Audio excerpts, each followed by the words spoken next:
رقم ریکوائرڈ ہے وہ 68,50,000 روپے پر ایک شخص کی دیت ہے. ہم عدالت کو کور دینے کے لیے، شیورٹی دینے کے لیے وہ شیورٹی عدالت میں جمع کرانے کے لیے تیار ہیں. خاتون کو پیش اس لیے نہیں کیا کہ وہ جناح ہاسپٹل سائیکیٹرک وارڈ میں ایڈمٹ ہے.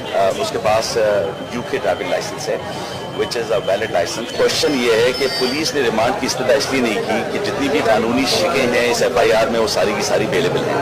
تو بیلیبل آفینس میں پولیس ریمانڈ کی استدعا نہیں کر سکتی. فیملی کو بھی جانتا ہوں، وہ ان کو اس خاتون کو ایسا لمحہ ملا کہ جس وقت وہ گاڑی لے کے جانے میں کامیاب ہو گئی، ورنہ ریسٹرکشنز تھیں، گاڑی میں وہ نہیں جا سکتی تھی. ڈرائیورز جو تھے وہ وہاں پر ہوتے تھے کہ یہ اکیلی نہ جائے. بس اس کو موقع ملا اس بیماری میں اور وہ اچانک گھر سے نکل گئی اور نکلنے کے کچھ ہی دیر میں حادثہ ہو گیا.